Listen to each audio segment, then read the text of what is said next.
Going. Okay, I'll start letting everybody in now. Okay.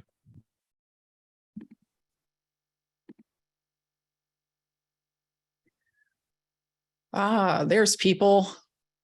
Now I see people. I like seeing people. Hey, everybody. We are going to get started here in just about 60 seconds. I just always like to make sure that everybody's little connecting to audio thing has connected to audio, because otherwise I get a million questions that go, I came in late. What were you talking about? So I want to welcome you all and thanks for coming. I assume that based on both the title of this Zoom meeting and the fact that everything that you read said it's for new investors, that most of you are new investors this evening. In fact, if you're a more experienced investor, it's probably easier to ask it this way.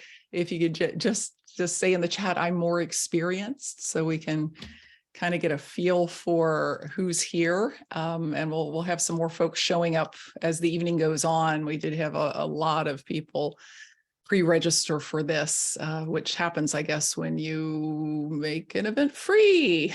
So while we're getting these folks into the full Zoom, just let me introduce myself real quickly. My name is Vena Jones-Cox. I am a longtime veteran of the real estate investing world. I've been doing this now for over 3 decades.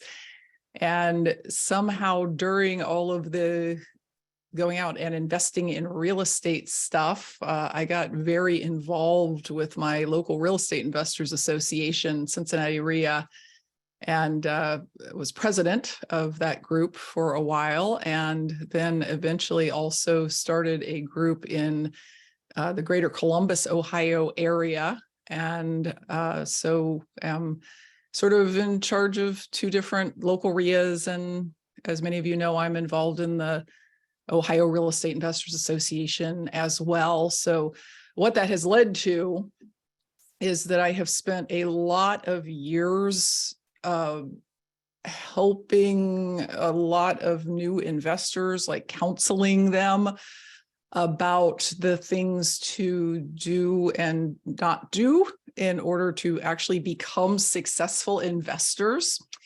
And it was asked of me by the REIA Mastermind group that I'm a member of, that includes well, it includes 12 of the top groups in the United States. And I will share with you which groups those are here in a moment, to kind of do something just for the new investors, just to kind of talk through the path of what has to happen for you to get where you're trying to go in real estate. So the reason that we are doing this tonight is to kind of help you understand not the strategies, but more the path and the actions and the mindsets that allow some people to go from new investor to super successful investor, and that cause more people to not go from new investor to super successful investor. You know, the numbers are staggering. If you were to take everybody right now who is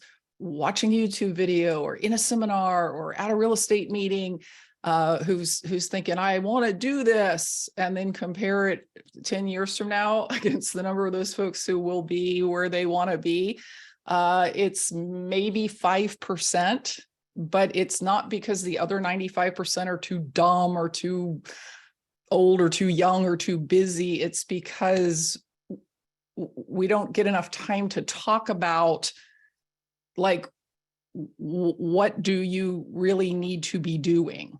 And because there's not a ton of talk about that, people get frustrated and they get scared and they get particularly like in a time like right now where the market's changing real fast, they become frightened about it, and they start thinking things like, well, maybe I should wait until the market improves, i.e.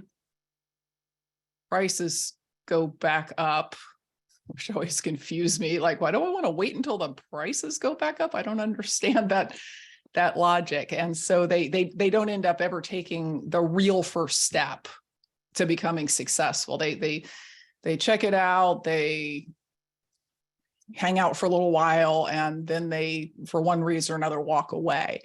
So we're here to help you remove some of the really common roadblocks from your past, so that when you come up on them, oh yeah, that's right, they told me that was going to happen.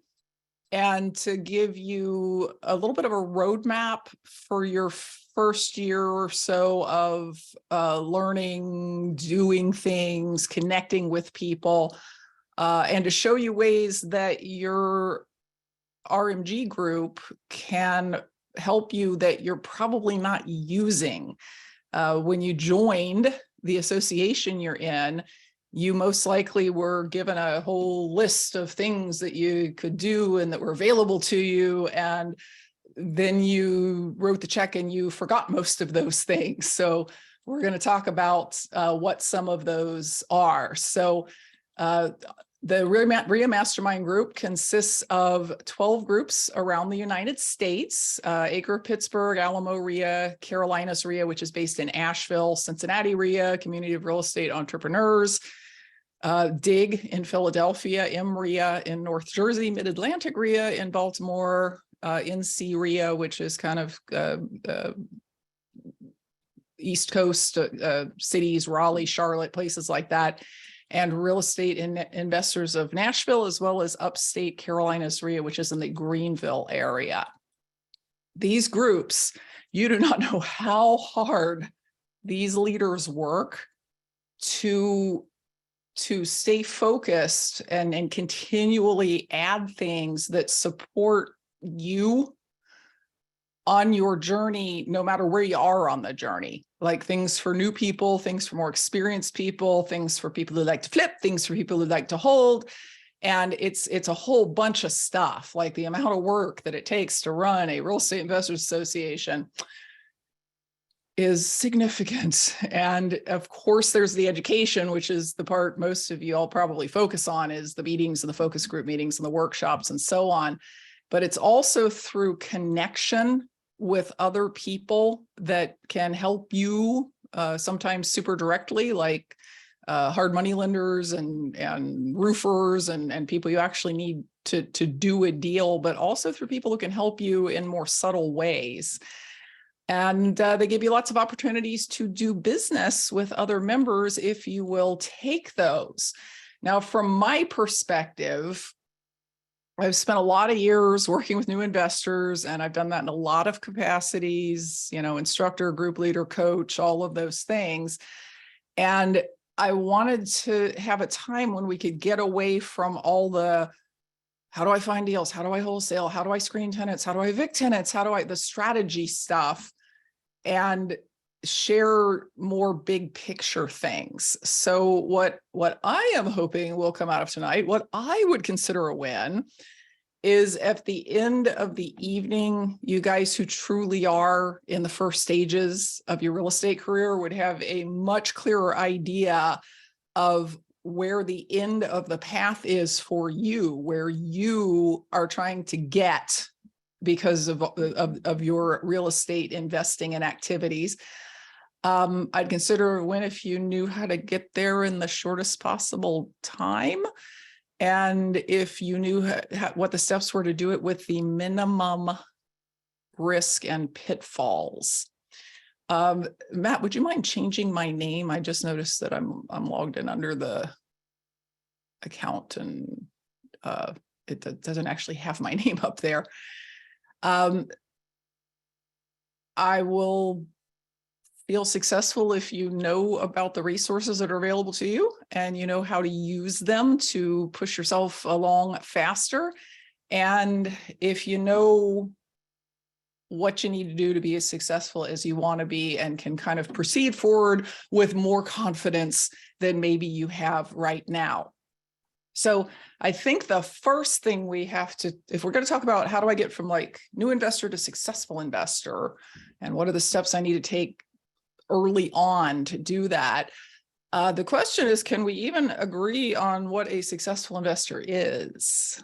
Can we even agree that if I point to somebody and say they're a successful investor, we're all gonna have the same definition? Because I mean, I would ask you, is being a successful investor about how many deals you've done? If you've done 1,000 deals, does that automatically make you successful? And if you've only done 2, does that automatically make you not successful? Does a successful investor make a certain amount of money every year? Like we can name a number. If I'm making 20,000 a month, I'm a successful investor. And if I'm only making 2, I'm an unsuccessful investor. Is that the right way to look at it? How about how many properties do you own? Or how many doors do you own? Or how much equity do you have? I mean, the thing that these sorts of definitions have in common is they're trying to be financial matrices, right? They're trying to be, we can say we're successful because we have $10 million in equity. But I would ask you this: would you define a guy who hated his job and then was able to quit that job because he learned how to rehab and resell, right? What we call retailing. And now he does 6 a year and he nets more than he was making working full time. And he's also not working full time on doing this. Would you say that person was a success? Like, by your definition, would that person be a success? Getting a lot of yeses in the chats. So what about that made him a success? Because I didn't say he made $10 million a year. I mean, maybe his full-time job only earned $90,000 a year, and that's what he's making off of 6 rehabs. What about that makes him a success? He achieved his goal. He hated his job. He got out of that. I would say that would be right there. That would be a success. And he learned to do something that allowed him to leave his job and work for himself. So I would call that person a successful investor. And if the number he was making every year was $90,000, I'm not going to judge that. Okay, how about the gal who loves her job, but her job doesn't make her enough money to really support her family in the way in which she would like to support her family? So she just part-time wholesales. She does 5 deals a year. She makes 50,000 extra in income from wholesaling, continues to work her job, but now she can send the kids to the school she wants to send them to, and they can go on the vacations they want to go to. Is she successful? 5 deals a year? Sure, yes, because she used real estate as a way to keep doing something she was passionate about, right? She loves her job. She says she's apparently a nurse, according to the graphic. Okay, so how about this? Couple partners have a really big business that rehabs or builds 50 houses every year, and they own 20 Airbnbs, and they own 50 rentals, and they split about $3 million a year in income and new equity. Are they a success? Now, I'm seeing a lot of yeses, but what if they're working 80 hours a year and they're both nearing divorce with their spouses because their spouses never see them? I'm sorry, 80 hours a week. and they're stressed out and they're miserable. I mean, yeah, they're bringing in a lot of dough, but if they don't have any time to enjoy it and it's ruining their health and their relationships with people, I would say probably not. I mean, having humongous income like this at the expense of all the reasons you wanted to have the humongous income so that I can spend time with my family and enjoy my life is probably not a success. Okay, how about the couple who all they own is 15 paid off rentals? That's all they own.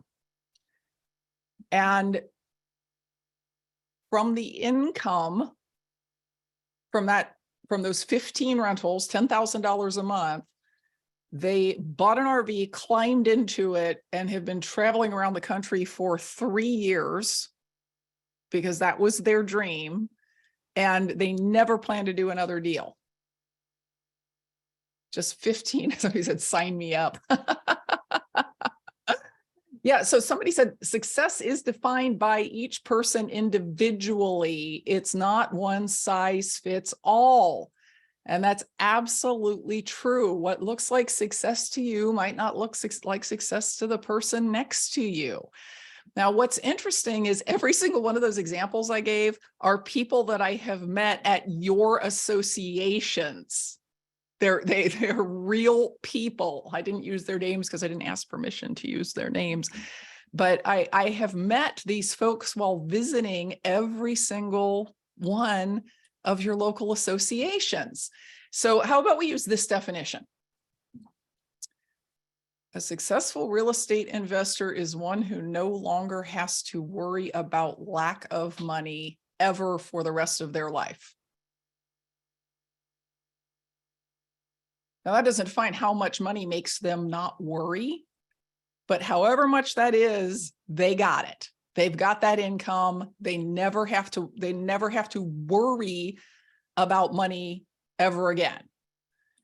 And how about a successful investor is someone who either has true financial independence or is on a clear path toward it.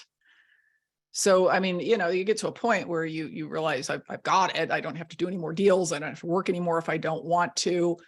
But true financial independence is just defined by, I don't have to do anything for money that I don't want to do. I can still work my job if I love my job and I trained hard for my job, but I don't have to. If my job leaves me, it's not a big deal. And who knows all their current and future financial needs are going to be met. You like that definition? How about they are also, in addition to that, happy to get up every morning and do what it is they do? Because to me, that's an ingredient you kind of have to have. Having all the money you want coming in and hating what you're doing, not a good thing. So there are obviously a lot of definitions. It's going to kind of be based on you and your financial needs and what you consider to be the right amount of money. But the bottom line is it should also include that you like what you do. And the cool thing about real estate investing is that there are so many ways to go from I'm just getting started to I'm successful, that you don't have to keep doing something you don't like doing. If you started down the path of owning rentals and you just hate it, you've got a lot of options. I mean, one is you could hire a property manager and let them deal with the part you hate. Another thing is you could stop doing rentals and start doing short-term rentals or lease options or notes, or there's so many different things that will all lead to the same end of the path. And it is a path because it starts with you being a dreamer. Those of you who have met Pete Fortunato, you know that is his term. In fact, the next 4 terms are all his terms. A dreamer is somebody who has decided that they don't have to do what their family always did and what their neighbors do and what their colleagues do, and just accept whatever financial future has been laid out from them by their education and job skills.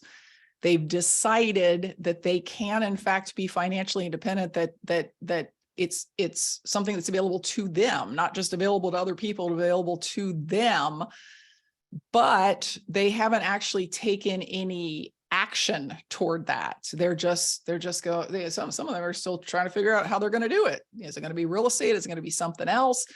So they don't have any experience. They don't have any deals. They don't have any properties, but they at least have the idea.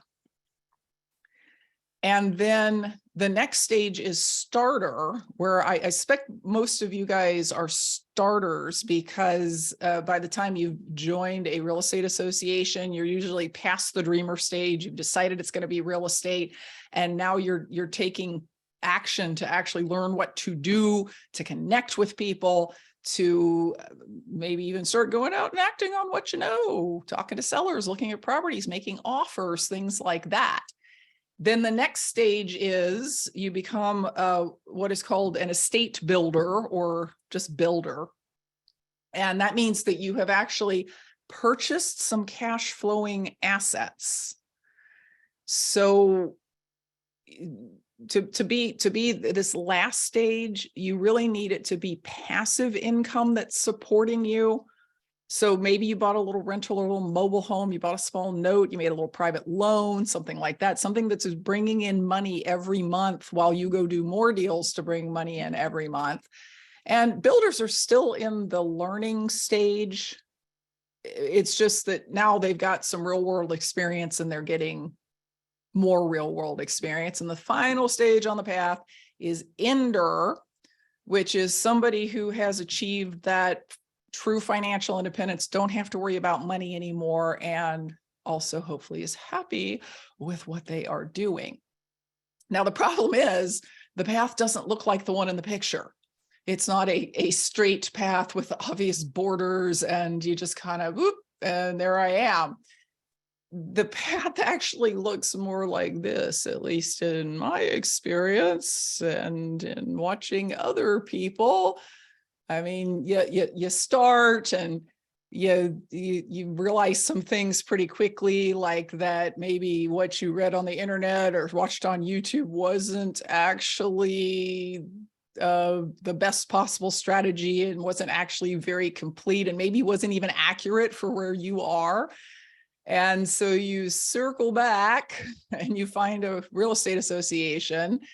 And then you maybe get a little frustrated and lost a deal because you didn't have enough education yet. And maybe you leave at that point, but hopefully you don't. And you backtrack, and then hopefully you don't spend a year figuring out what you really want to do. Hopefully you do that pretty quickly.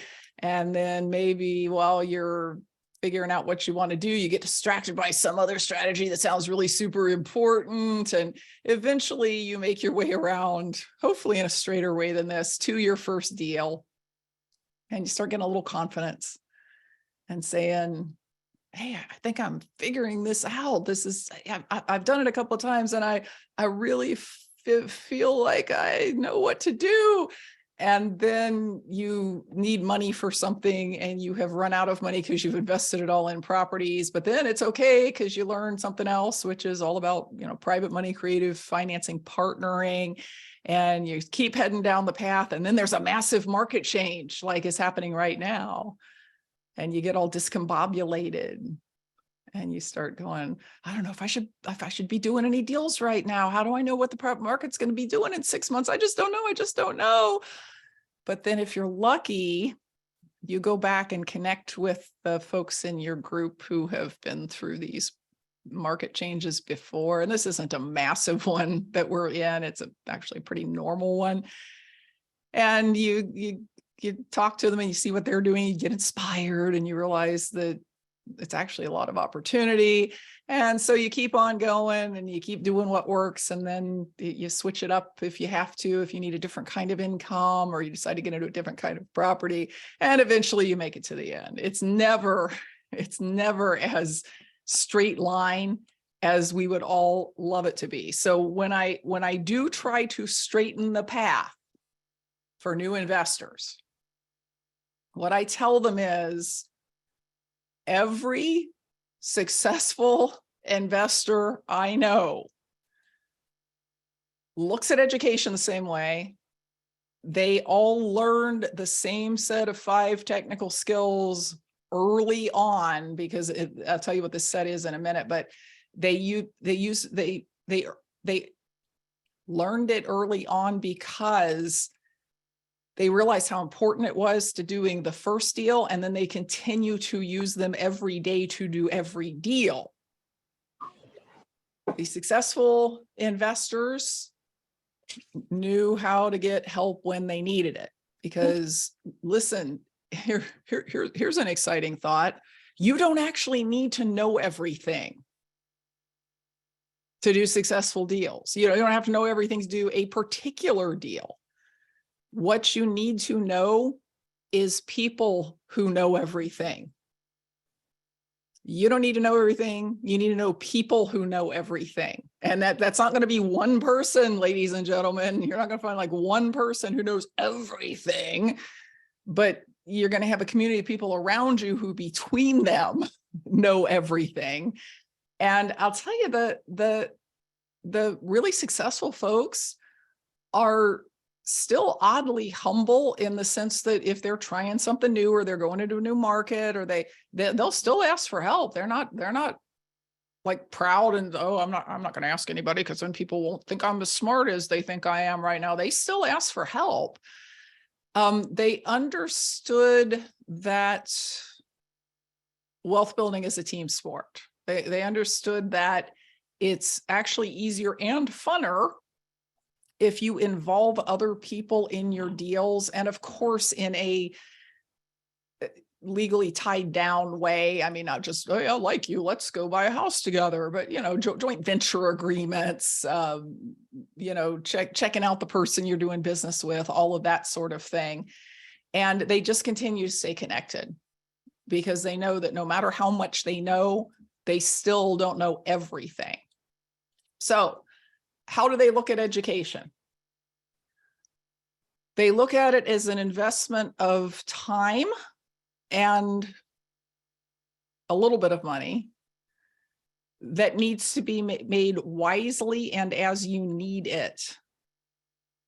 They did not, I promise you, start their real estate careers by buying into one of these, education mill, the classes that roll through town and roll back out again. And literally their courses or their programs or whatever they call them are $50,000 to $100,000.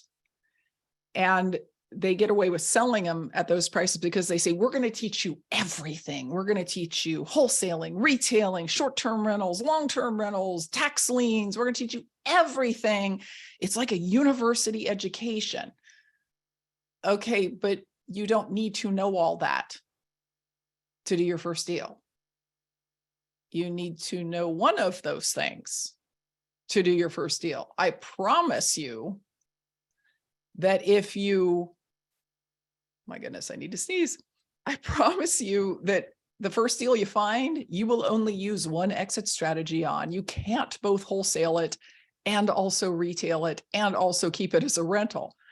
So the first step, because remember talking here to the newer investors, the first step is just to kind of understand what the strategies are out there and basically what do they require in terms of time and money and credit and knowledge, because that's a real quick thing to do, to kind of overview what are my choices. And when you've kind of figured out, okay, this one gets me cash and it's pretty quick, but it's not a lot of cash, it's $10,000. And everybody keeps telling me the government's going to take a lot of that in taxes. This other one gets me more cash. because I'm going to fix up the property first, but it also requires more cash and it's going to be slower and it's still going to be highly taxed. And this one gets me really no cash up front, but it gets me income every month for the rest of my life. It's not hard to figure that stuff out.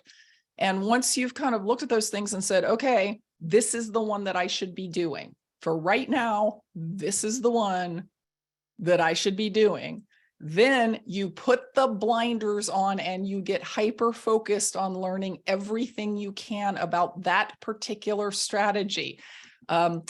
Anybody out there other than me have shiny object syndrome where it comes to real estate strategies? Like every one you hear sounds better than the one that you heard before. Like I am very much a victim of that. I very much, I'll hear something that's like kind of crazy and out there, and I immediately want to do it because it sounds so interesting and so different from what I do every day. And I'm just sure it'll make so much more money than the thing I'm doing. Now, let me tell you a secret. Basically, any strategy you hear about at your association works. It makes money. It also, of course, takes work and some other things, but they all work in the sense that people make money from them. Okay. I will also say that when you get to the point of actually understanding exactly what the strategy takes and doing the work, they are all exactly the same amount of work. There are none of them that are less work than others. And when somebody says, oh no, you should wholesale, it's a lot less work than owning a rental, what they're saying is it's a lot less of the kind of work I don't like than rentals. Because somebody else could say, are you kidding? Wholesaling is so much more work than rentals. And what they're saying is it's much more of the kind of work that I don't feel like I'm good at or like. So here's my rule for your getting started education. And this is my rule gleaned from a lot of years of working with new investors. If you will pick a single exit strategy, I'm only talking about the exit strategies. Matt, can you take care of that? Thank you. And if you will pick that based on like your immediate needs, and like in the next year, the most important thing for me to do is get cash to pay off bills, get cash to create an emergency fund so I can quit my job, buy some rentals so that I can have more cash flow, buy some rentals so I can start building my retirement income, whatever that is for you. That's how you pick the one you pick. And then you learn it really thoroughly, and then you implement it until it works and you get good at it. And then it's absolutely fine to move on to the next one. But I'm telling you, if you will focus on a single exit strategy, and guess what? I don't care which one. That's up to you. If you will focus on one and like really just like everything you're learning is about that, everybody you're talking to is about that, you will do your first 5 or 10 deals much, much, much faster than people who try and learn them all at the same time do. And the other interesting thing is if you learn and implement an exit strategy, it's actually way easier to do the second one because you've already learned 75% of what you need to do for the second one. I mean, think about it. What do you have to do to wholesale a deal? You have to find a deal. You have to evaluate it. You have to negotiate a price. You have to get it to a closing. And then you're kind of done. What do you have to do to own a rental? You have to find a deal. You have to evaluate it. You have to do your due diligence. You have to get it to a closing. And then different stuff happens. But 75% of what you need to know to find that great short-term rental deal, you learned when you were implementing your wholesale strategy. Mostly I find that people who show up and say, okay, here's what I want to do. I want to do retailing and I want to do apartments. And I'm brand new and I've never done either one of them. A year later, they're saying, yeah, I'm still trying to get that first deal because it took them so long to try and learn those two separate things. And they got so confused about what should I be looking for today that they just didn't do anything. So 5 exit strategies, pick one, learn how they work and then pick one. I mean, you've got wholesaling, retailing, renting, lease optioning, and selling with owner financing. And don't argue with me. Don't say, well, you forgot short-term rentals. Nope, that's renting. Oh, but you forgot wholetailing. Yeah, that's wholesaling, just selling to a different customer. But you forgot prehabbing. Yep, still wholesaling. But you forgot lease purchases, exactly the same thing as lease options. These are the 5 exit strategies that you need to just kind of from a high level familiarize yourself with. What do they do? What kind of money do they make? When do they make it? What resources and time am I going to need to do it? What activities have to happen in order to do it? That's what you need to know about those things to pick one. So given that there's only 5 exit strategies, you might be kind of questioning, well, it just seems like every time I show up in a meeting or go on Facebook or somebody says something new and it just seems really hard to understand all this stuff. Well, so here's the thing. Getting the education you need to do deals is not like getting a college education or an associate's degree or something like that, in that the goal is not to study for a really long time and then somebody starts handing you money because you're an expert. Okay? The point is to learn what you need to know to make one safe, profitable deal. The last strategy, Kimberly, was selling your properties, but carrying back the financing on it. So like you're the bank. You sell it to somebody and they make you payments, but they're principal and interest payments instead of rent payments. So what you need to learn is what you need to know to just do that first profitable deal. And then you're going to learn more and you're going to keep learning more. You're going to keep learning more for the rest of your life. I'm still learning. I've done so many deals. I've been around for so much time and I'm still learning. So yeah, there's an insane amount of real estate education out there. And I will say that 99% of it, nobody who knows anything is actually looking at it and saying, is it good or bad information? I mean, you can start a YouTube channel and you can say whatever you want on that YouTube channel. It could be good advice, bad advice. Same thing with Facebook forums. Man, I have to stay off the Facebook real estate forums because every time a newbie asks for advice, they get a combination of actually really good advice and also stuff that I look at it and I go, yeah, if you do that, the best case scenario is you waste a lot of your time and somebody else's. And the worst case scenario is you get sued. The problem is the new investor does not have the frame of reference to know which part of it's good advice and which part of it's bad advice. Like if you don't already know that you wouldn't be asking the question if you already knew. And if you don't already know, you don't know whether the information you're getting from out there in the world is fully complete, if it's illegal in your state, if it's unethical, if it's good advice, bad advice.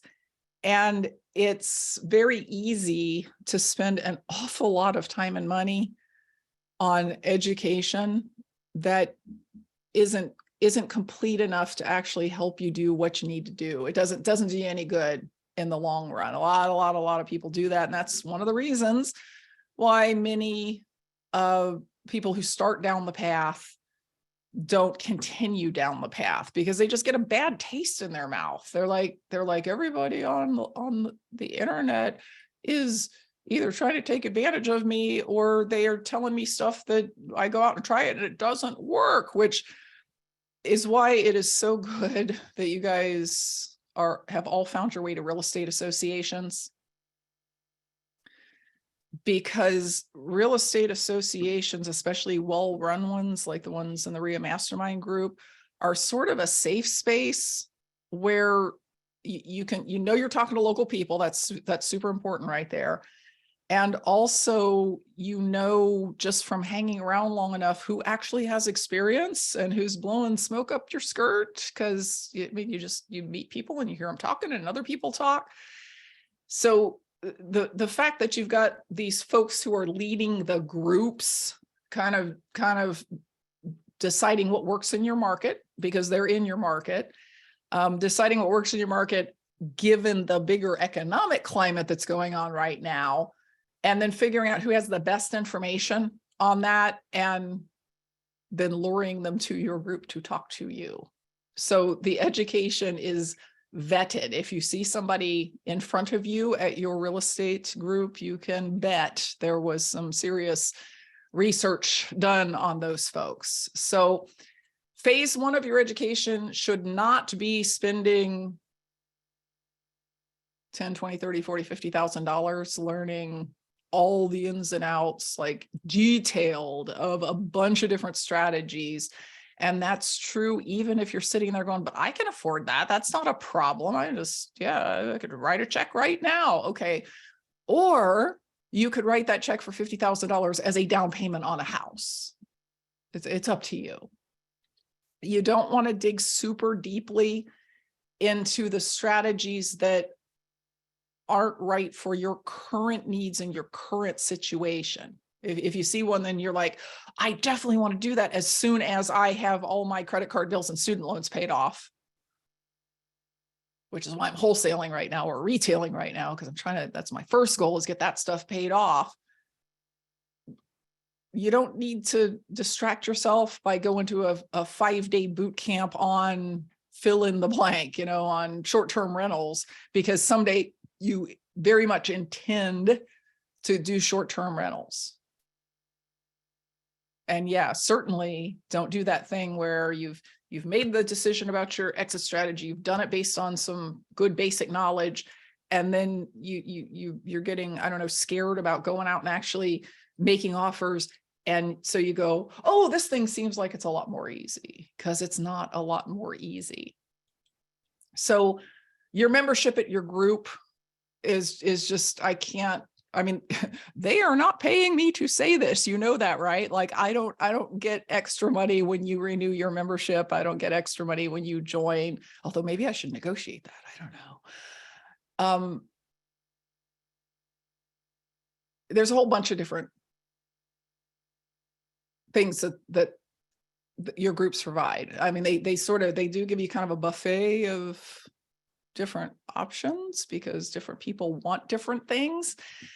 And they give you a lot of opportunities, if you will show up for them, to meet people who are actually doing the thing you want to do and who have the experience that you kind of want to tag onto and that you want to learn from, both in main meetings, right, in the monthly meetings, but also at focus group meetings, networking meetings, things like that are smaller and maybe a little less, they feel a little less overwhelming to you as a new investor to ask questions in the smaller meetings like that. And they also give you the basic information that you need to choose that right strategy and do it quickly through the Express Success program, which is actually new to most of you. So we'll talk a little bit more about that later. When they bring in a national expert, because that's the person who has the best information and training, they're vetting them first. They're making sure that they really do have good stuff, that they do what they say they do, all of that sort of thing. So once you have picked your strategy, actually you could do this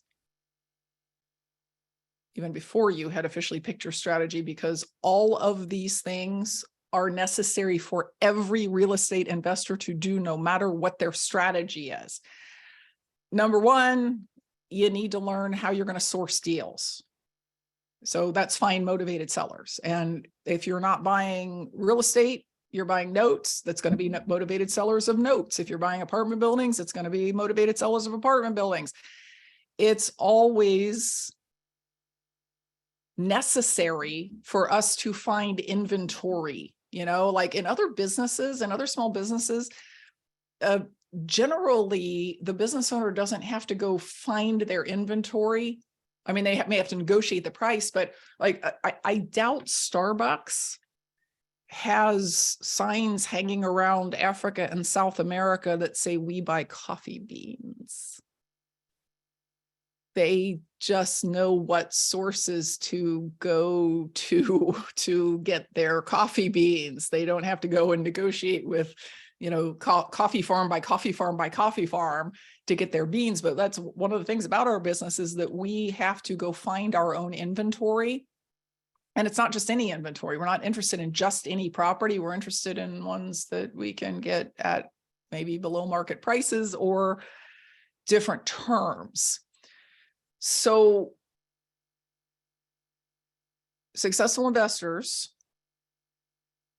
if you're wondering how they're finding cheap off-market deals, if you're wondering how they're negotiating under financing, because you're looking at Zillow, you're looking at Craigslist, you're looking at Facebook Marketplace, and you're just not seeing them. It's because they learned how to source deals very early on. They started to source deals. Second thing that you have to learn is let's call this generally negotiation, but it's not the way we negotiate deals is not the same as Starbucks negotiating a better price with a coffee wholesaler. It's not like this big, you got to be careful where you sit. You got to, cross your arms when the other guy crosses his arms. It's really, how do you talk to sellers? Because we're looking for sellers who have some source of motivation that makes us a good solution for them, that makes our low offer a good solution for them, because they're in huge time trouble. They need it to close in 11 days, or they're losing it to a tax sale or something like that. The motivated sellers, they really, if you haven't talked to one yet, there's a big difference between a motivated seller and an unmotivated seller. An unmotivated seller is just, give me my cash, give me all my cash, give me all the money I'm asking for. And if you're not going to do that, I'm not going to sell to you. So talking to them in a way that builds rapport so that they feel comfortable telling you what's really going on is a really good skill to have. And most successful investors have it and learned it pretty early on. The third one is they can look at any property in whatever their property class is. If it's a condo, if it's a single family home, if it's an apartment building, if it's a mobile home, in about 20 minutes, they can tell you what that property is worth fixed up. And not because they're so experienced that they just know every street and every trailer park, block by block. It's because they have learned where to go find comparable sales and learned how to look at those comparable sales and figure out amongst them what is the most comparable property. They can also spitball the cost of repairs and upgrades by just going and looking at the property, and they can be pretty accurate. In like 10 minutes, it can be pretty accurate. They can walk through the property and come out and go, yeah, it's going to be about $35,000. Because they're geniuses? No, because they learned how to do it. They learned what to look for. They learned what can be, what has got to be replaced, what could just be repaired, what could be left alone. And they learned what the costs were of doing that.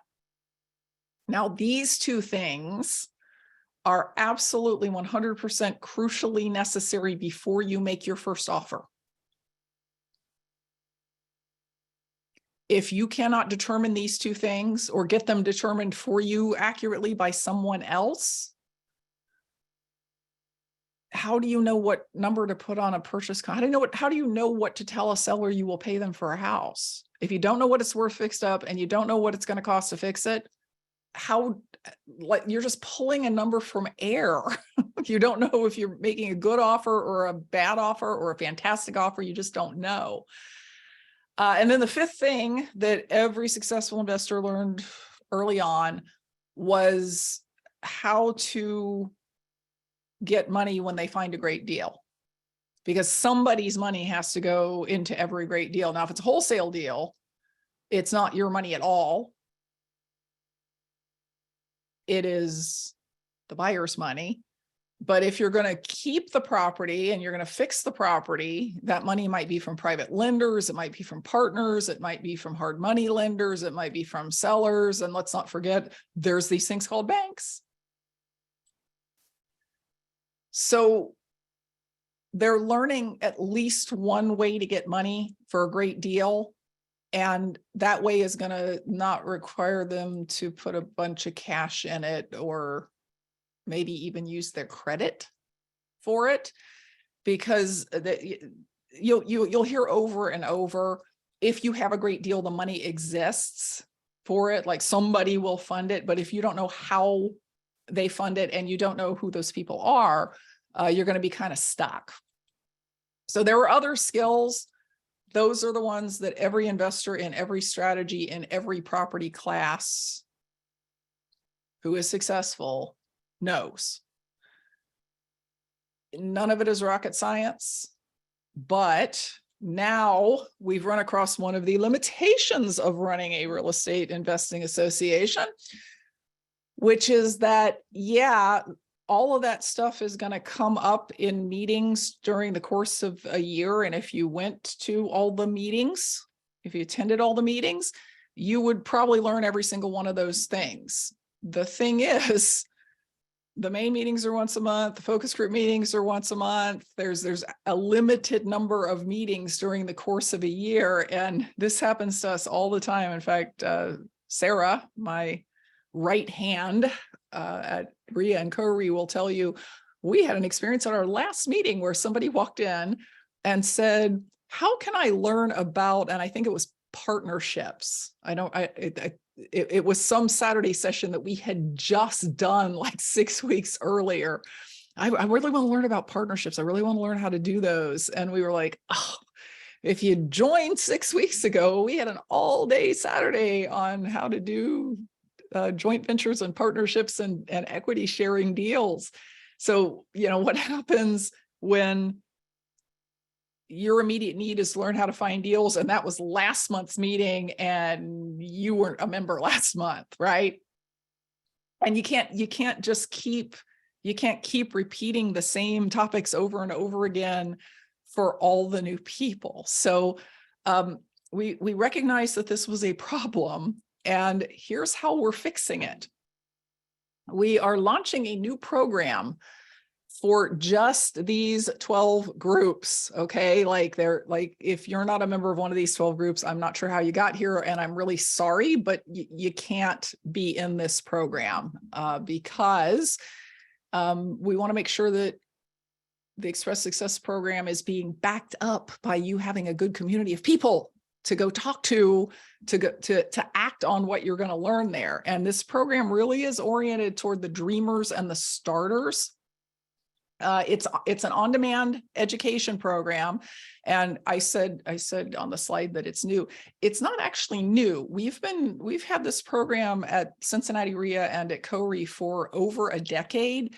So we know it works. I mean, we got it down pat. It's helped a lot of people over the years. We just decided to see if it would work in a much bigger group of people. It covers all of these important things that we were just talking about: how to find deals, how to finance them, how to evaluate them, how to talk to people, but it's on demand.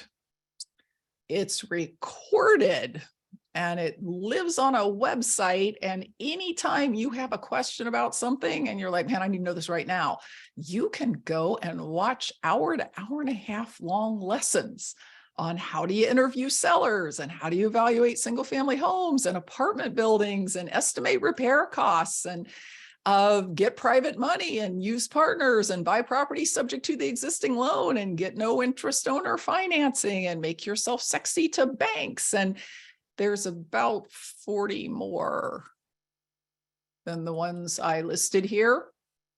It also has detailed introductions to each of those exit strategies. So if you're still at a place where you're like, I haven't picked, or I have picked, but now I'm second guessing myself, you can go in and watch an hour and a half on how wholesaling works and what you need to have in order to do it. Same thing with retailing, same thing with renting, same thing with lease options, and same thing with selling on owner financing. There's also a lesson in there about note buying and about using condos as your primary deal source. And don't panic.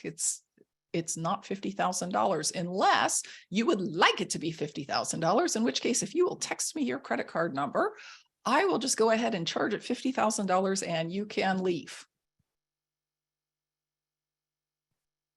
No texts. Okay. So even when you go to the meetings, you talk to people, etc., there will never be a moment in your life when you truly know every single solitary thing there is to know about real estate.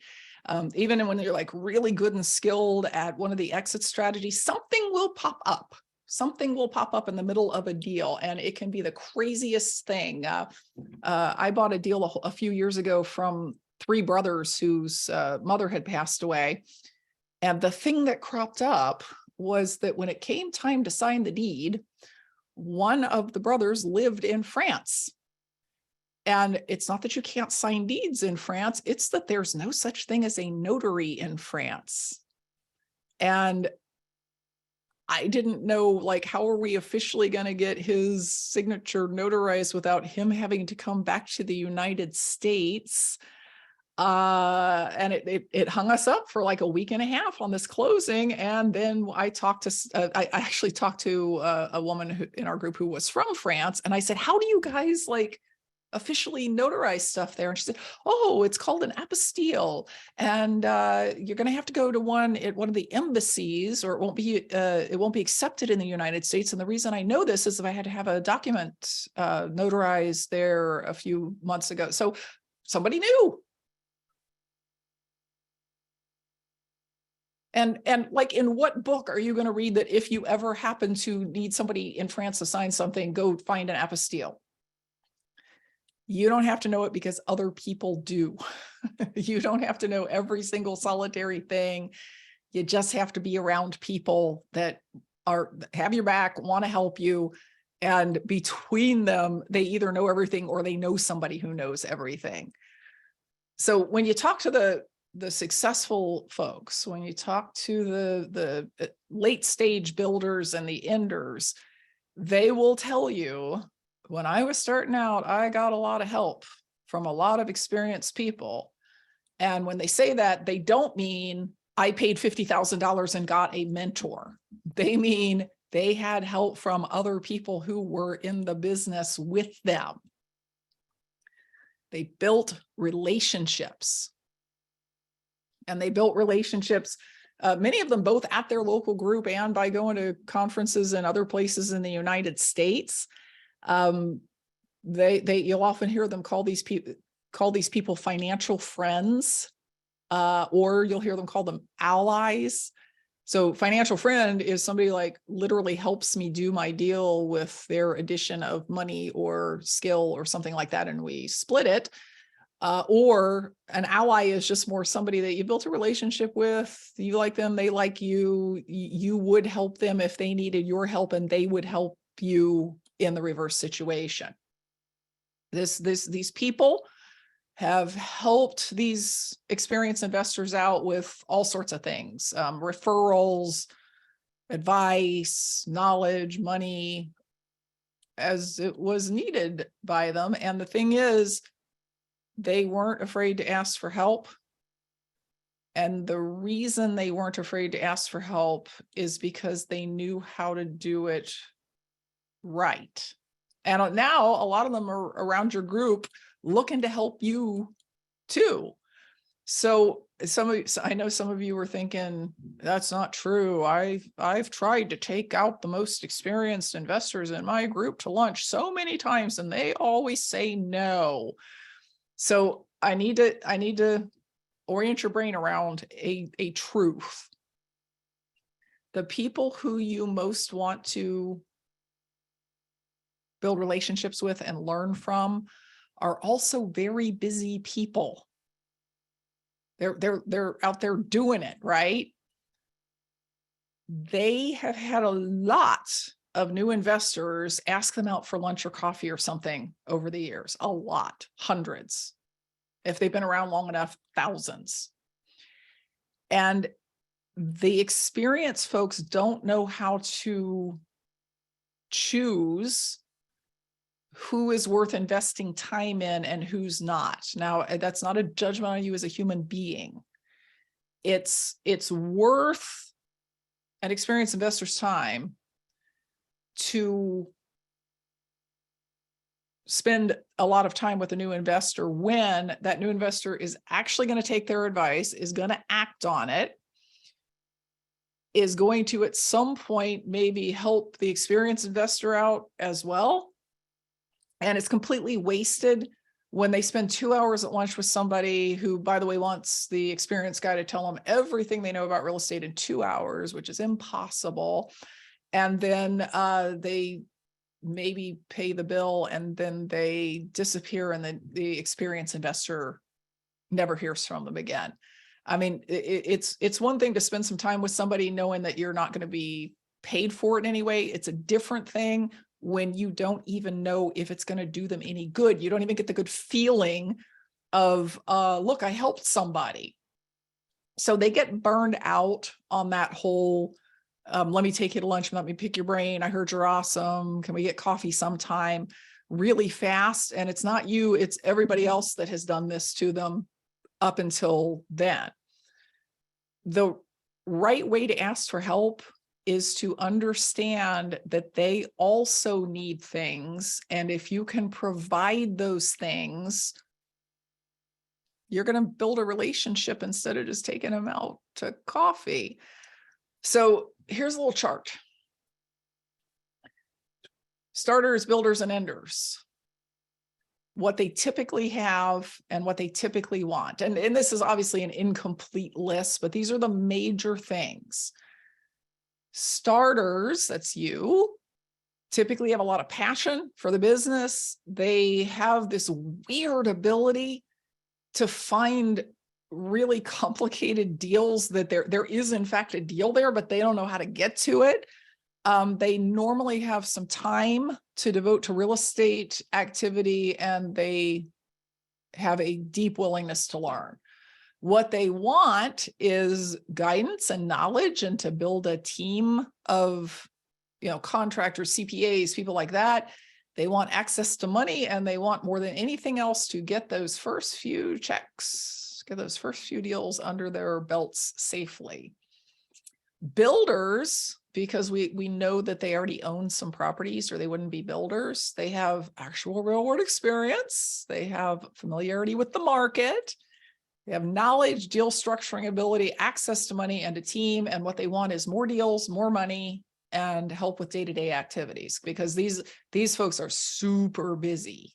They often are still working jobs and also running an active real estate business. So help with day-to-day stuff is really important to them.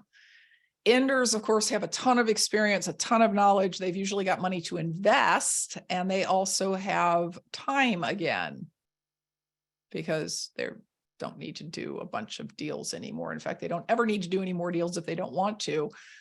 They are, however, looking for long-term passive investments, and here's why. The worst thing that can happen to an ender is they sold a property, they got a long-term note on it that was going to give them the income, what somebody else was going to do the repairs and everything, and then the note pays off early. Interest rates drop to 2.5%, and the guy that they were charging 6.5% to runs the bank and gets a new note and pays the ender off. And now they're sitting on a bunch of cash. So what's the matter with cash? Well, from an ender's perspective, that's a bad thing because they want that cash invested because what they're living off of is the income. And enders also want significance. They want all of this work that they've done to be recognized. And one of the ways to get it recognized is to help pass it on to somebody else, right? So the question is, do you see where the disconnect is when you go to an estate builder or an ender and say, you're awesome, let me pick your brain, let me take you to lunch at Wendy's, spend lots and lots of time with me, because I'll show you where it is. People get so focused on what it is they want that they forget what they have to trade for what they want. So, for instance, as a starter, you want knowledge, right? And you can clearly see that both estate builders and enders have knowledge. And you start thinking, how can I get them to give that to me? You want to build a team. You see that the estate builder already has a team. If he's running a rehab business, he's got contractors, he's got suppliers, he's got hard money lenders, he's got all kinds of people that you'd like to know about. You want access to money? Well, enders have money to invest, and also estate builders maybe don't have a bunch of money in the bank, but they know where to get it, or they wouldn't be in business. You can't be thinking, here's what I want, how do I get them to give it to me? You have to be thinking, what do I have that they want? If you have some deals, some leads, some things that you're not sure how to go forward with, you know what estate builders want and enders want? They want deals. You have deals. How could you work together so that you get the knowledge and the team and the access to money you want, and they get the deals they want? You maybe have time.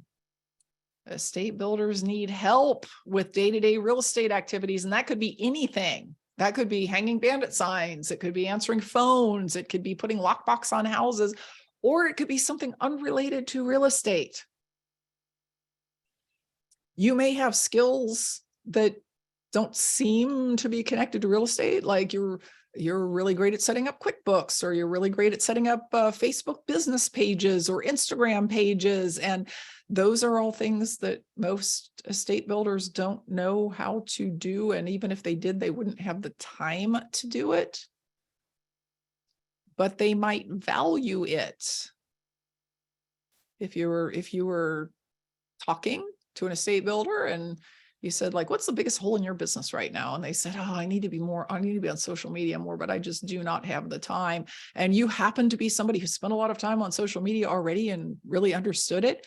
Could you not say, well, interestingly, I do know a lot about social media, and I could help you with that a lot, especially if you could in return give me some of your knowledge, some information about your team, some ways that I could get money for my next deal. It's people who are not looking for a one-way relationship, new investors who are not looking for a one-way relationship. They're looking for, I want to help you so that you will help me. That build relationships with these more experienced people. So obviously your association helps with this because they create this platform where you're able to meet people who are at every stage of the journey, other new folks who, by the way, can also help you out by being your accountability partner, or just keeping each other motivated, whatever, sharing the knowledge you do have. but also the estate builders and the enders. And it's not like we meet once a year and then see you again next year. I mean, this is like every month, often multiple times a month, that you get put with these folks if you will show up, which is how you build relationships. You keep showing up, you keep talking, and then these relationships last years and years and years and years and years. So your group built the community for you. You just have to bother to show up and use it and actually talk to people and find out what they have and figure out what you have. Now, I'm not saying that like for every question you want to get answered, you have to give somebody a deal. That's silly. Of course, the other members of your association, if you just have a quick question, you know, here, can you look at these comps and see if I'm right about the value of this house? They're going to answer that kind of question, you know, especially at the focus group meetings, the smaller subgroup meetings. Some of the groups have just meetings that are dedicated to nothing but networking. You're not going to need to give somebody something for every single thing they do, but when you want a relationship where you get their ongoing help, you do need to build those. So I've seen all kinds of these relationships built at associations. Actually, you know, not every starter is broke. Some starters have a bunch of money saved up or they've got good credit. And I've seen a starter who wanted to be a rehabber fund a deal for a builder. So there's just short-term funding. And again, estate builder, not builder in the sense of we're going to put a house up. And yes, they make money, but they usually do it at like a discounted rate. If hard money's 10% in your area, the starter would be like, I will do it for you at 8%, but here's the thing. I want to follow you every step of this. I want to be on the rehab site every day. I want to see why you're choosing your materials. I want to see why the contractors are doing what they're doing in the order that they're doing it. I want to understand the process. So that's the deal. You want cheaper interest rate? Help me understand how you did this deal. I've seen enders who want to take their rentals and turn them into actual passive income, sell houses to starters with owner financing, and then mentor them about how to manage those rentals. I've seen new wholesalers feeding leads to experienced wholesalers so that the new wholesalers can learn how the process works, right? I've got this lead, but it's not a deal yet. I want to see the deal happen. And usually the new wholesaler gets a piece of the wholesale fee if it comes through, but what they get is a bunch of real world watching over somebody's shoulder. I've seen builders trading their information or their knowledge for non-real estate works and skills. I've seen builders pay wholesalers for dead leads that the wholesaler couldn't make work because the person just couldn't take a wholesale offer, and then the builder turns it into a creative finance deal and maybe pays the wholesaler a little bit extra money if that happens. I've seen builders partnering up with each other to maximize their skills, and it just goes on and on and on. So if you want to build these relationships, number one, you have got to prove yourself worthy, in the sense that if I spend time with you, it's actually going to do you some good and hopefully do me some good. You have to prove yourself serious. And the way you do that is you get your basic knowledge. Don't expect somebody to take you under their wing and teach you everything that you could learn in classes or by reading books just over the phone or something. It's not going to happen overnight, but you need to go to the meetings. And I mean, go even when you're like, oh, they're talking about rentals tonight and I'm not interested in rentals. Yeah, so what? You're interested in the people who were there to learn about rentals. Everybody at every meeting you attend wants something. There's something that they're missing. You need to find out what it is. And you need to, if you can provide it, and try to leave everybody that you talk to better off than they were before you started talking to them.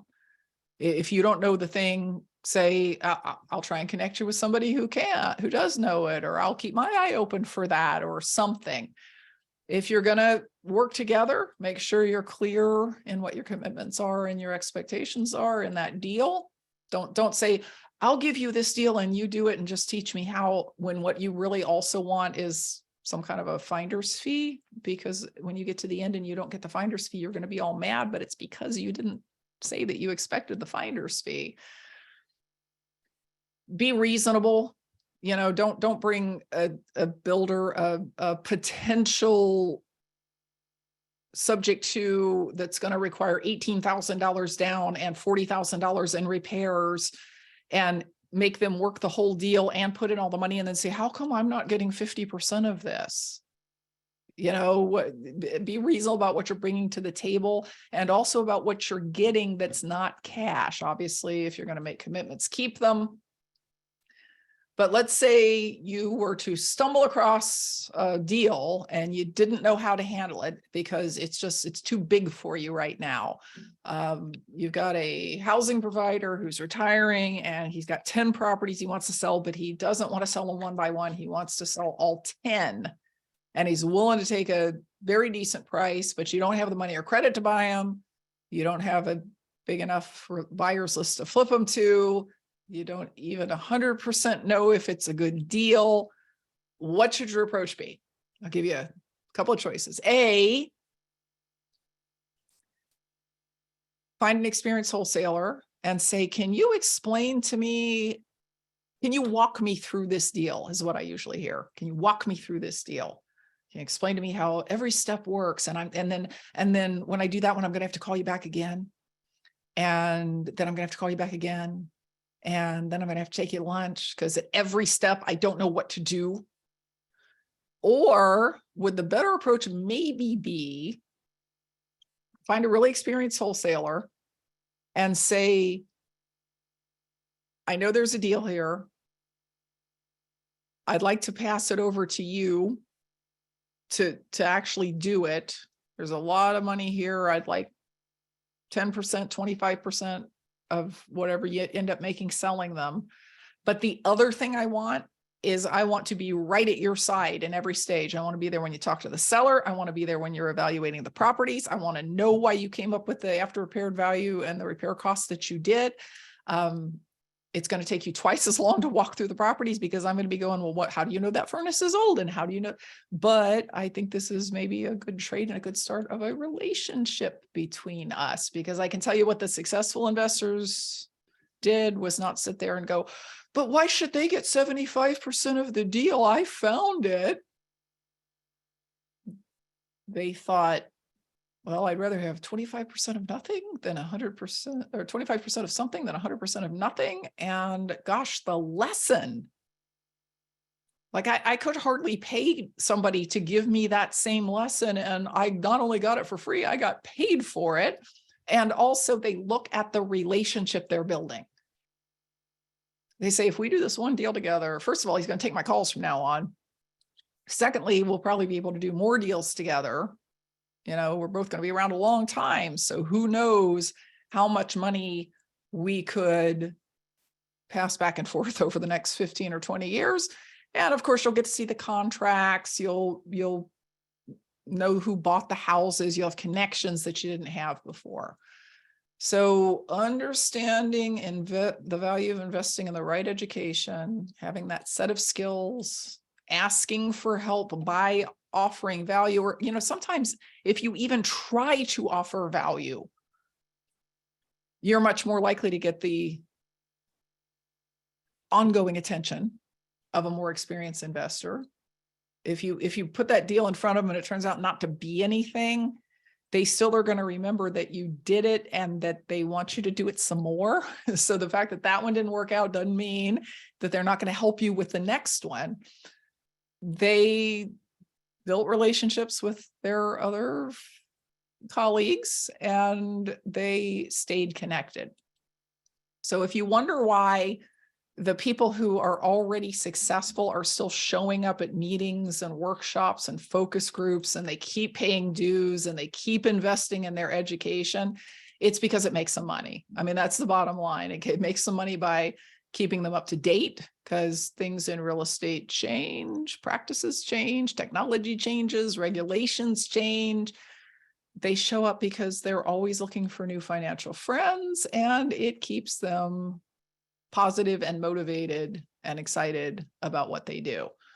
So your next step to becoming a successful investor, if you are not already a member of one of these groups, then you at least got here because of one of these groups. You saw a Facebook ad or got an email or something.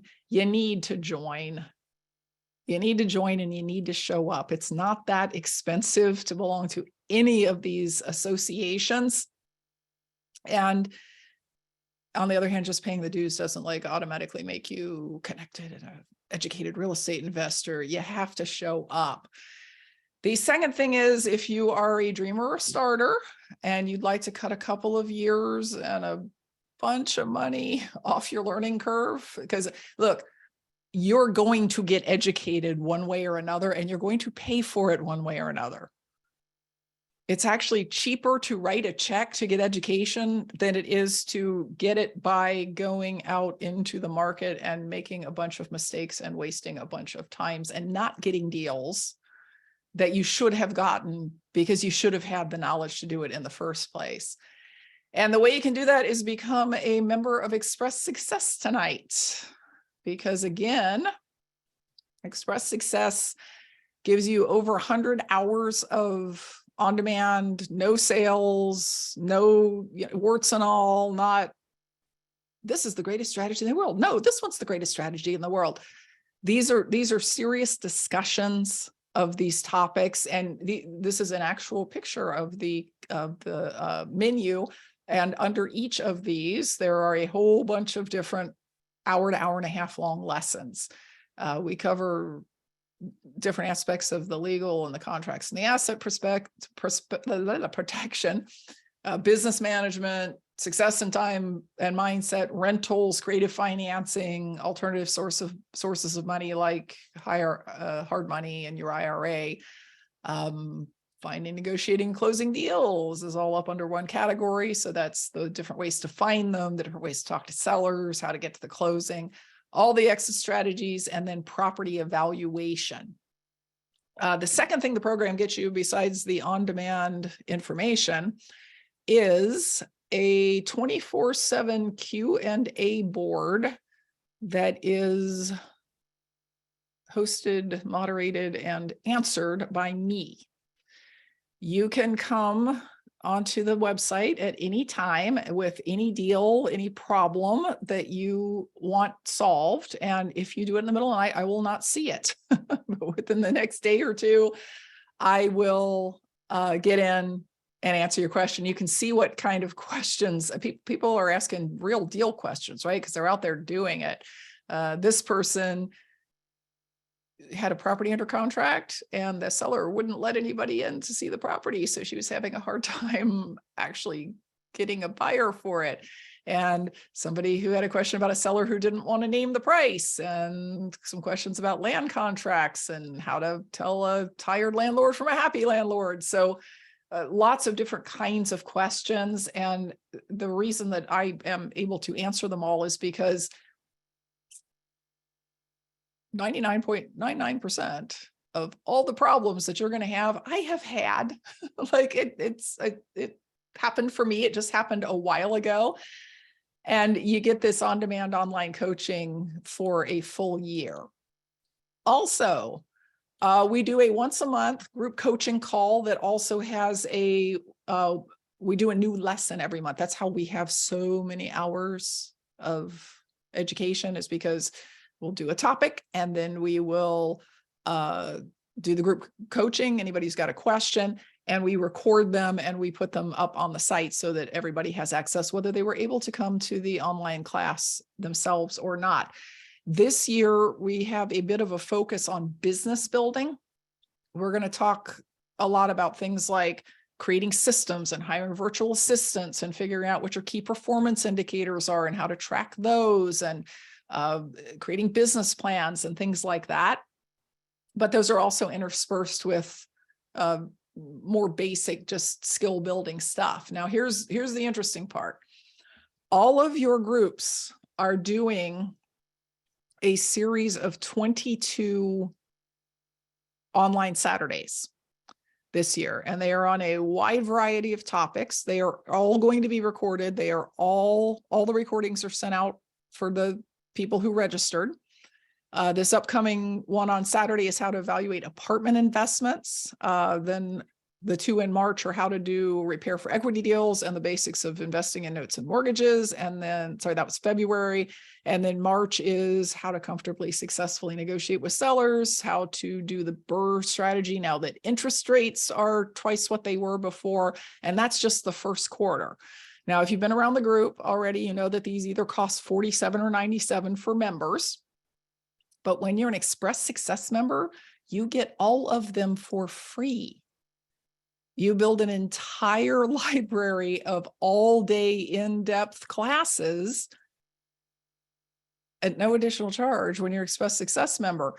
We've got some more coming up, of course, later in the year. We're going to do one on how to do subject to right, how to create and use land trusts, how to be a successful private lender, even if you don't have any money, wholesaling, hacking the financial matrix, how to create great seller marketing funnels. And there's 11 more. I won't bore you with all the topics, but they are all fantastic. Now, if you bought the workshop separately, it'd cost you $1,234. You could buy the monthly group calls, but that's $719. And for me to coach you, if you're in my program, is $4,548 a year.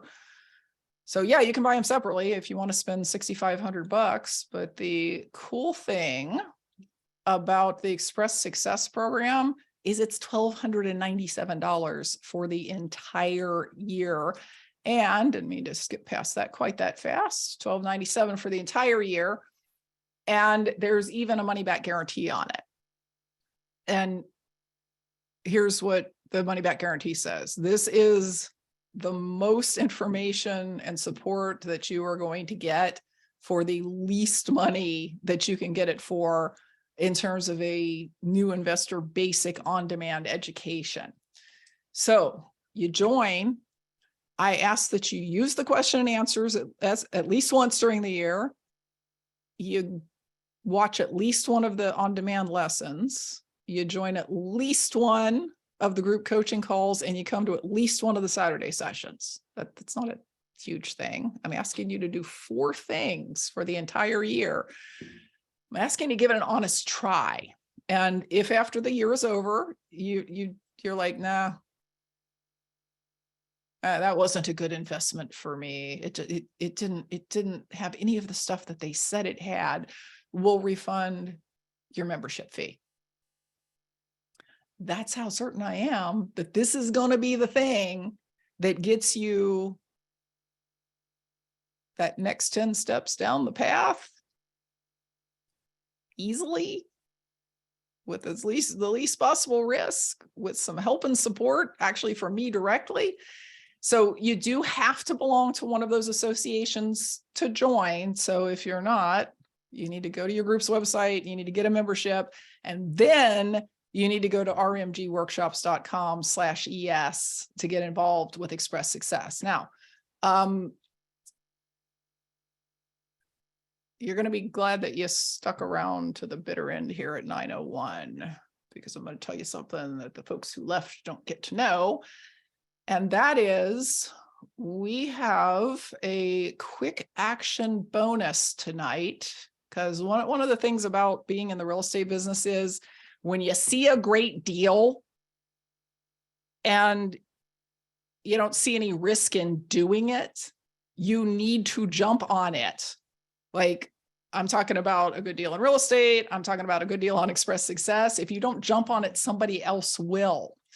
So if you sign up tonight at rmgworkshops.com/ES, it's only going to be $997. And this is, you are not going to see that price again. The price is $1,297. This is the last time you're going to see $997. Now, I need to add, just so I don't get in trouble, we've got 228 people here. This is a proven program. We've been doing it here in Ohio for over a decade. but we have never had the experience of offering it out to so many groups. In other words, just straight up so many people. And it's a lot of time commitment on my part. I'm on there answering questions pretty much every day. I've got, I'm putting together the monthly seminars. I spend a lot of time on Express Success.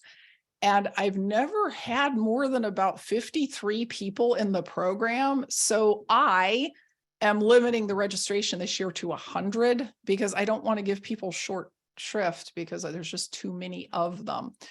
79 of those seats are already taken. So if you go to rmgworkshops.com/ES and the order button is dimmed out, that's because we hit 100 people. So you either know you need this or you know you don't need it. And either way is fine. But if the on-demand information and the Saturday sessions and the deal by deal help would help you succeed, go there and sign up. rmgworkshops.com/ES. So tell me what questions you guys have.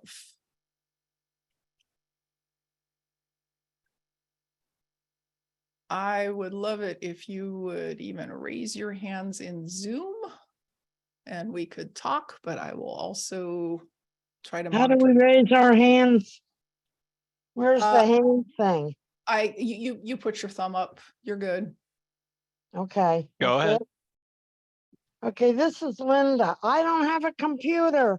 I've been trying to get in touch with, I think it was Mark Hall, had a computer for me 2 weeks ago, and I can't get onto the recorded chat, and I can't find the hang on. phone number. Hang on, Linda. Linda, Okay, hang on. okay. Matt can see your phone number. Yes. And Yeah, they're not Matt, calling me. Hold on, Linda. Stop. He is going to text you Michael Hall's phone number Okay, right now. okay. I'm Okay? on my phone, so it's Yes, really hard. he's going to text you the number. So even after you get off the Zoom meeting, you will be able to see it in your texts. Okay, Okay? yeah. All right, LaQuanda. I have a business question, and it's the craziest question. So I partnered up with somebody on a wholesale deal, Mhm. and I know they screwed me over, but they screwed me over because I should have been paying more attention. So basically, we bought a house for 121. It had 117 in equity, and I allowed her to do the wholesale. Now, knowing all of that, I would figure she would at least wholesale it for, being nice, I would say 150, but I know she could have got 160 easily. She decided to partner up with the person buying it on the wholesale and basically sold it for 135. Okay, up until you said that last thing, I was about to say, if she's the more experienced wholesaler, don't believe that she sold it for less than it could be sold for. But if she sold it effectively to herself with a partner, that is a bit of a problem. And there are several ways you could handle that. You could spend a bunch of time. I thought about just going to get another offer and then trying to see her talk her way out of why we won't accept the higher offer. Well, has she already signed a contract? She hasn't reassigned the contract yet. Because I Okay. still have to sign it. I would not let her take me off my original deal, because that's what she tried to do, take me off my original deal and do a joint venture. Okay. Well, I would just go to her and say, look, I think you're underselling this. And I'm going to try and sell it for what I think the right price is, which is 150. Or if you and your partner would like to match that 150, I'd be happy to sell it. Even though I already, like, we both brought it together on the initial contract. Okay. So she can't assign it without you and you can't assign it without her. Sure. That's where I'm lost at. Because I'm like, would I be wrong to tell her that I would like a higher price? No. Because I don't want to burn the bridge. You know how you want to keep the bridge, but then you feel Like you got screwed in the deal. No, you know you got screwed in the deal. Well, but you haven't yet. She's possibly attempting to get a lower price for herself and her partner. But the way she needs to look at it is, even if I pay 150, I'm really not paying 150 because part of the wholesale fee goes back to me. Right. And that's the way I looked at it. I was like, why wouldn't you just give me the whole wholesale fee if you were going to take and do that? Yeah, well, you know, go out and put it out there and see. It's possible that 135 is the price. And the way you're going to know that is you're going to put it out there to some other people and see what they want to pay. The house that flipped right beside our wholesale deal flipped for 385. Yeah, but there's a lot that goes into that other than just the neighbor paid 385. There's the complication of the repairs, the cost of the repairs, the differences in the houses. Let the market tell you. You've got a property under contract, market it. Which group do you belong to? I'm gonna go back. I'm gonna say I'm a starter, even though I got like 4 houses. I'm still a starter. Hey, dude, no, that's a common feeling. Which group do you belong to? I do want to start. So I want to do wholesaling on the side, but I would prefer to do burrs. LaQuanda, Yes. which real estate association do you belong to? Oh, Merlin.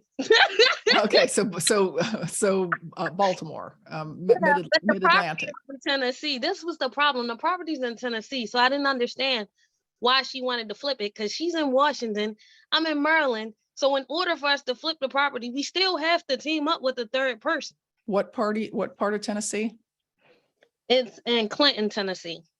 Can any of you folks from Wren spend 20 minutes kind of helping her understand what the value of that property might be and who buyers for it might be? I know Clinton isn't Nashville, but somebody from Wren has some familiarity with that area.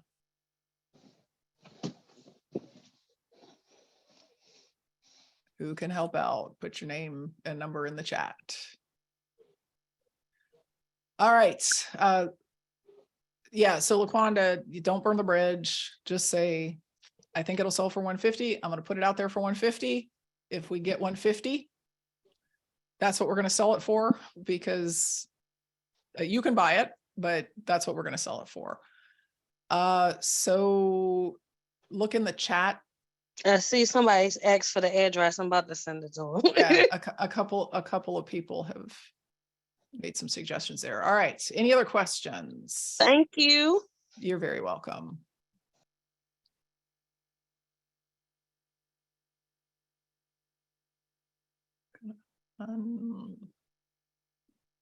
Let's see. Michelle is asking if the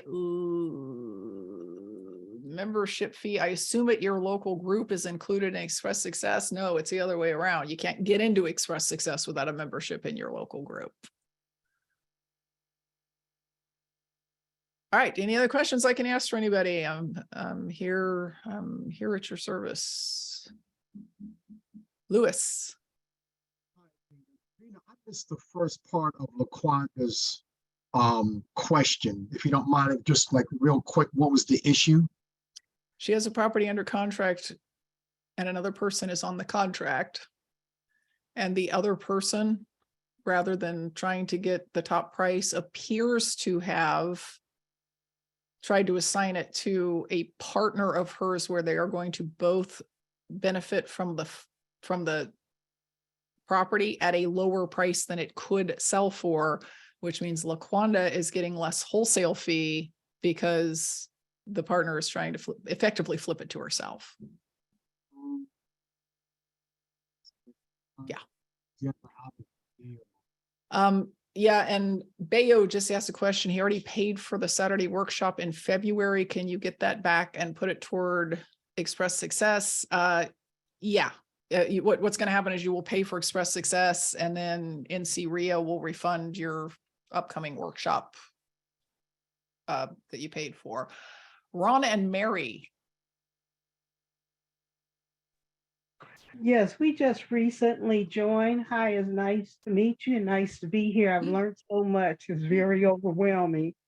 But I wanted to know, since we just recently joined and we just recently put out, the money for the year, how can we benefit from what we've put in already, and not, putting in more money on top of that, even though I understand the great benefit from it, for the express success. Which group do you belong to? We are in North Carolina. So in Syria? Yes. Okay. So here's what you need to do. Go to the next meeting Okay. and track down Kathy or Karen and just say to them, we're brand new, we're introducing ourselves. We need to get started. We just joined. We don't want to join Express Success right now because we just put up the money to join the group. We want to, and then fill in the blank, wholesale, retail, loan rentals, whatever. Okay. So we asked for Karen or Kelly? Karen or Kathy or Karen or Kathy? Jackie, or it's their whole leadership is all women, basically, as it turns out. Or Leslie. Anybody who's got a badge on that. I was gonna say I'm from NCREA as well. And I couldn't catch the name of who's talking, but I can get them connected with Karen. Great. And the babe, where is that coming from? Where's that? I'm Brian sorry, I G. just Sherman. ignored whatever just popped up on. Yeah, I'm sorry. I'm getting a terrible feedback in my ear. Okay, Not you. so the question that you want to ask is, we want to wholesale, we want to rent, we want to, don't walk up and say, I'm a brand new investor, how can you help me? Say, we want to do whatever you've decided to do. Point me to the people I should be building relationships with. Tell me what questions I should be asking. Help me get connected. Tell me which focus groups to go to. Tell me which, and just start going down the path of making the connections and getting the education that is available as it comes up. Okay. Thank you so much. You're welcome. I will talk to Karen Excellent. or Kathy. Yes. Or Leslie or Jackie. So Leo and then Umar. Hey, I know I'm very young. I'm only 22, and I know I'm very uneducated in this business, and I just got into it. So I was wondering, what tips do you have for a 22-year-old that's trying to become a full-time real estate investor? Okay, well, first off, play up the 22-year-old thing, because one of the things that really excites experienced investors is really young people coming in and being willing to do the work and willing to put in the time and willing to get the education to the point where they might take you under their wing more so than they would somebody else, because in their heads, they are all, and they may say this to you out loud, they're all going, I wish I had started at 22. I would be so much further along if I had started at 22 instead of 45. Don't be afraid of or intimidated by the really experienced investors, although they're going to tend to be quite a bit older than you. And they're going to seem even older than that to you, because when you're 22, 50 is like 1 foot in the grave. When you're 50, like 90 is old, but at your age, you're like, I have no shared life experience. That's like my dad's age. We have no shared life experience. But Right. you know what you do have that you share is the desire for financial independence. Exactly. And the desire to do that through real estate. So you can connect with people on that level, even when you're going, I don't know what to talk about this guy about. He probably plays golf or something. Just, say what you said to me every time you get the chance. I'm 22 years old. I'm very serious about learning and doing the hard work. What advice would you give me? And what can I do for you? Right? Because Right. you'll get a lot of help that somebody walking in at 45 wouldn't necessarily get so quickly, because people are so excited to see young people entering the business and being actually willing to do it. Thank you so much. You're welcome. Umar. Thank you so much. I was on the session last night as well as, of course, today and learned a ton of information. I wanted to just run through a potential deal if you have just a quick moment. Property that I'm looking at, and I am a starter. I did some JV deals last year, but this potential deal is listed for 80K. It's on a decent street that has some recent comps anywhere between 180 to 200. My exit is rental property and cash flow. And so the question is, as a new investor, I do have the cash to purchase as well as to fund the rehab, which is roughly 50K. And rental comps in that area are somewhere between 16 and 1700. So my question is, would you advise that I pay all cash or use leverage, something like this? I would advise that you use leverage as long as you can get a fixed rate loan. Because the thing about buying rentals is it's not so much about getting equity. It's good that you're getting equity, but it's not so much about getting equity. It's about, will it cash flow? And will it keep cash flowing even if interest rates elsewhere go up, because my interest rate won't go up because it's fixed rate. Leveraging is almost always mathematically better than paying cash, because think about it this way. Interest rates for long-term loans on rental properties are around 8 to 8.5% right now. Okay. If you pay cash instead of taking that 8.5% rate, what that means is you are effectively just getting an 8.5% return on your cash. Because you could have just kept the cash in the bank and gone and done another deal with it. And I bet if you did another deal with it, you could get better than 8.5% on that deal, right? For sure. So it makes sense to borrow the money, keep as much of your cash as you can, and use it to go do another deal. Okay. Makes sense. And would you offer something like asking price on something on a property that's coming on the that's on the MLS? If it were priced right, yes. I mean, the fact that it's still there tells you it's maybe a little overpriced.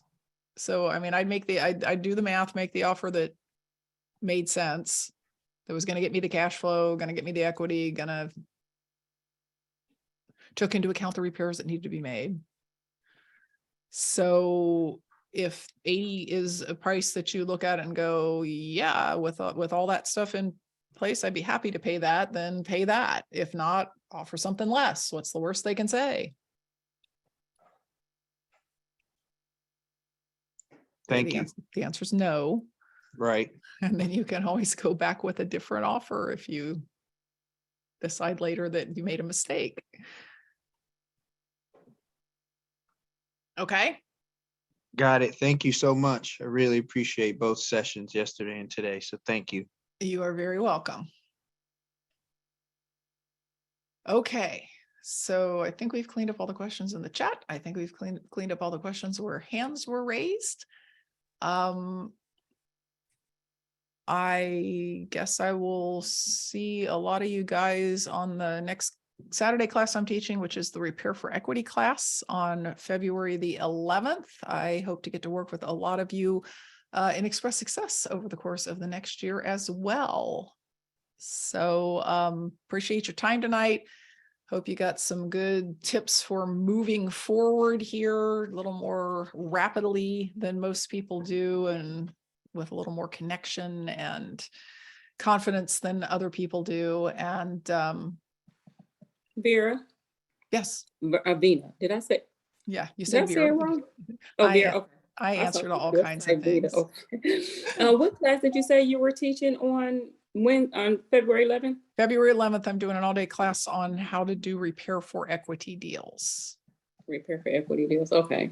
Yes. Oh, and I have seen a couple of questions come out in the chat about, are we going to send out a replay? In other words, like send out the recording.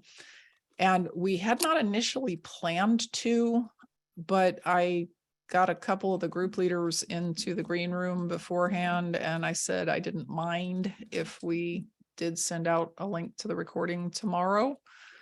So Thank you. I assume everybody will play, although some of the group leaders are already, we've actually got a retreat that starts 2 days from now, and a lot of people are already there. So it's possible. I'm trying to sign up for the course. It wants a code of some sort. Where do I find that? On the Sarah, bottom, like a promo code. is there a code? You know There what? is not, that's No. just an option on there. Just skip over that. Yeah, there's no special coupon you're not getting. Like, this is the cheapest. This is, Yeah, coupon code. That was yeah, what it was. yeah, no, you don't need a coupon code. Not through that link, no. Okay, all right. I have a question, a quick question regarding the classes that you said you indicated you were going to have on Saturdays. Mhm. For those of us who can't make all those classes, are those actually recorded or? Every single solitary one of them. And if they're on Saturday, they go out on Monday. And as soon as you see that link, you should download it, because the library that folks are developing from these Saturday classes is amazing. Like, there's some stuff that you're going to be like, I'm not ready for this yet, but you still want to download it so that when you are ready for it, you can be like, hey, I don't have to pay for a class. I've already got this. I got this all day on how to evaluate apartment buildings. I've downloaded it, but then it won't open. Well, we got to get you a Probably computer, just and I'm keep sure that it phone. Matt has already sent you. I looked and I haven't gotten it yet. I just looked. Okay, well, we'll make sure you I'll get that. jump off Linda. of the chat again. Okay. And look We're again. working on it. Okay, Iris. Yes, I just have a quick question. I have the opportunity to refinance my house to get started in real estate. Do you think that would be a good idea?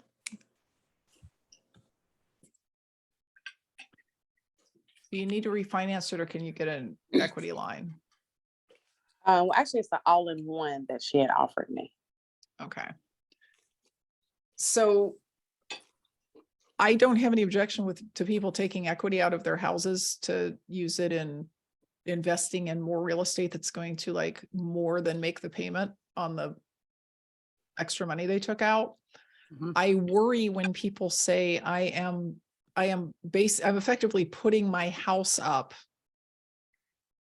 for a bigger loan so that I can go out and invest in real estate, unless they tell me that I either, like, really know how to do it, like I know I'm going to make good deals, or I have somebody walking me through it.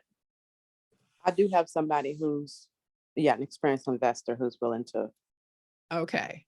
go in with me. Hopefully they would not let you make a mistake that would end up with you with the new property you bought not making money, and then now you got to figure out how to cover this higher mortgage payment on your own house, putting your Right. own stuff up at risk. Is it's a mixed bag. I've done it many times. I've taken out home equity loans on my personal residence. I've refinanced my personal residence to use that money to go buy other properties. But I had already been in the business for a while Okay. before I did it. Well, with me being new, do you suggest I maybe just go on and get a hard money loan? Well, hard money loans are for short term, right? Hard money Mhm. loans are for a fix and flip, Mhm. and they're great for fix and flips. Okay. I mean, that might be an option that, we try to do. Yeah, the taking money out of your house is more for, like, I'm using it to put a down payment on a stabilized rental property kind of thing. Because the other thing, the other thing about fix and flips is they can in themselves be risky. Mhm. If something goes wrong, budget wise, contractor wise, you could end up walking away from the closing with less money than you put into it in the first place. And I would rather have a hard money loan at risk than money that I took out of my house Okay, at risk. Okay, okay, thanks. you're welcome. All right, so seriously, I think we've cleaned up all the questions. I actually have a question too. Can I ask you? Sure. So this is Gary. I'm calling almost like kind of as a follow-up because I'm curious on where your advice would be with this because I don't know if you remember me, but I'm doing wholesaling and I'm pretty much making cold calls. And one thing I'm kind of similar to what the last person said, but I kind of missed your response on it a little bit. But one thing I'm trying to do is try to get my numbers down packed, like repair costs and comparables. And I understand to a sense what my comparables could be and after repair value and my, what repairs, but I have like zero experience in these things. So I'm trying to connect with someone who has a little bit more experience, but I don't know how I should go about this. Like, should I, in terms of like, if I need to find out what the repair cost would it be better to maybe hire someone out to do the repair estimates for me? And then What city are you in? I'm in Maryland. Okay. I would reach out to other members there in the Baltimore area who are experienced wholesalers. Mhm. And I would say, I'm trying to learn how to do repair costs. I've got leads. Can you walk them with me and help me Mhm. understand what the repair costs are on them? Because if you do, I'll split the deal with you if it goes under contract and we sell it. Mhm. It's, Now, it's with that cheaper. method, okay. It's cheaper Mhm. than paying somebody to come out and do repair costs for you on every property. And it's also more reliable. Mm. One other, what if I were to go, well, I'm definitely going to try to go through that method, but when I'm going through it, I'm wondering this, would it be better for me to like have the deal under contract first or wait till I talk to them and go to the property before I try to put anything under contract? How do you know what to put it under contract for if you don't know the repair costs? That's one of the key elements of the formula for repair costs. I get what So you're saying. it's better to determine you have a really motivated seller, determine from comps whether he's asking a deeply under market price. Because I mean, he'll tell you what needs to be repaired. Look at your formula and go, okay, so if this thing needs less than 30,000 in repairs, this is actually a good price. Mhm. Then call your co-wholesaler, say, I got an appointment on it Tuesday at 11. Does that work for you? Walk it with me and then put it under contract. Mhm. Putting properties under contract at too high a price and then having to go back and say, yeah, psych, it's really 40,000 less than that is much more likely to break your rapport with the seller than just making them the right offer in the first place. They may not like the right offer, but at least they don't feel like you lied to them or baited and switched them or something. I get you. Okay, I saw two questions come up in the chat that I want to address. One was, when does Express Success start? It goes on all year long, every year. So you can start as long as there's room in it. You could, start today. Some people started in January. It gets you 12 months from whenever you start. It's not till the end of 2024. It's going to be the end of January of 2024. And the other question is that I saw come up was, how many one-on-one consultations do we get? And the answer is, I think you're conflating something there. Don't do one-on-one consultations. You ask me questions via a members only website and I answer them. And there's no limit to that. If you ask me 300 questions in the next week, I might at some point say, you actually need to go back and watch these videos before you start asking me to teach you how to wholesale via a chat. But yeah, there's not any limit to the number of questions you can ask me on that site. Okay, so I'm calling it. It's past 9:30 now. The group leaders need to go to bed. And do appreciate you. Appreciate you folks have been helping each other out in the chats. Look forward to working with you. Everybody have a great evening. Happy investing. Bye. Mhm.